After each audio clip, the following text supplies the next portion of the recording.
Salam, saudara-saudara. Selamat datang di channel kami, Paguyuban Wong Angon. Saya, Evangelis Yohanes Parjanto, mengajak saudaraku yang terkasih untuk bersama-sama belajar dan merenungkan firman Tuhan yang kami kemas dalam bentuk video supaya mudah dimengerti. Mari kita berdoa. Tuhan Yesus, kami datang menghampiri tahta-Mu dan memohon supaya Tuhan memberi roh wahyu, roh hikmat, dan roh pengertian, sehingga kami bisa mengerti akan maksud dari segala firman-Mu, dan tolonglah Roh Kudus, supaya kami dibimbing dalam perjalanan hidup kami, dengan tidak menyimpang ke kanan maupun ke kiri, sehingga hidup kami menjadi serupa dengan-Mu. Dalam nama Tuhan Yesus, kami sudah berdoa. Amin. Di sebuah bangsal rumah sakit yang sunyi, tatapan Sarah yang mulai meredup tertuju pada Aris, putra satu-satunya. 5 tahun sudah bibir Aris terkunci rapat. Menolak menyebut nama ayahnya sendiri, Hendra. Baginya, Hendra adalah pencuri kebahagiaan.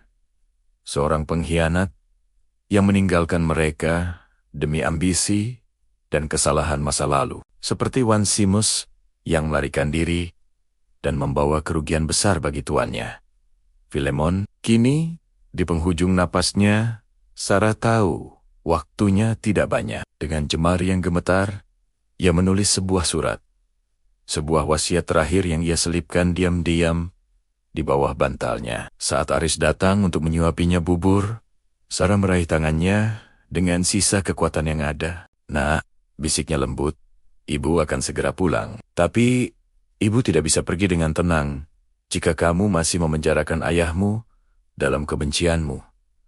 Aris menggeleng keras. Hatinya bergejolak. Dia tidak layak dimaafkan, Bu. Dia berhutang nyawa atas semua penderitaan ibu. Luka itu terlalu dalam. Amarahnya terlalu pekat. Sarah hanya tersenyum lemah. Sebuah senyum yang menyimpan lautan kasih dan pengampunan.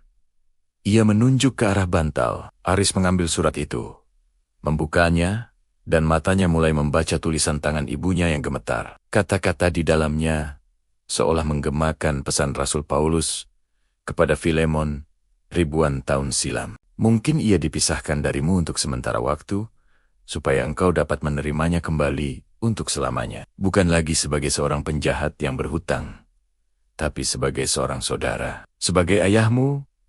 Surat itu adalah permohonan terakhir seorang ibu. Sarah memohon agar Aris menerima Hendra kembali. Bukan karena Hendra pantas menerimanya, tapi karena kasih Kristus telah lebih dulu mengampuni mereka berdua tanpa syarat. Bahkan, di akhir suratnya, Sarah menulis kalimat yang membuat jantung Aris seakan berhenti berdetak. "Jika dia memiliki hutang atau kesalahan apapun kepadamu, tanggungkanlah itu semuanya kepadaku."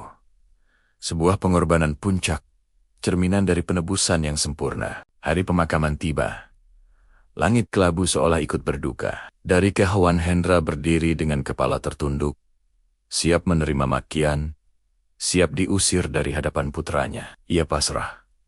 Namun, yang terjadi selanjutnya adalah sesuatu yang tidak pernah ia bayangkan. Aris, dengan air mata yang mengalir deras, dan surat ibunya tergenggam erat di tangan, berjalan mendekat, bukan dengan tatapan benci, bukan dengan tinju terkepal. Alih-alih amarah, Aris merentangkan tangannya dan memberikan sebuah pelukan erat pada pria yang telah menghancurkan masa kecilnya. Pelukan yang memecah keheningan.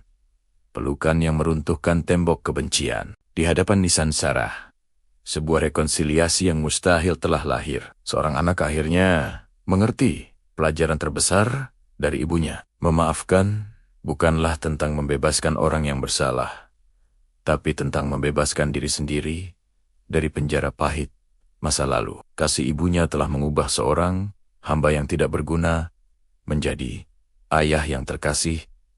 Sekali lagi, kisah ini mengingatkan kita bahwa pengampunan adalah jembatan yang dibangun oleh kasih, yang mampu menghubungkan kembali hati yang telah lama terpisah.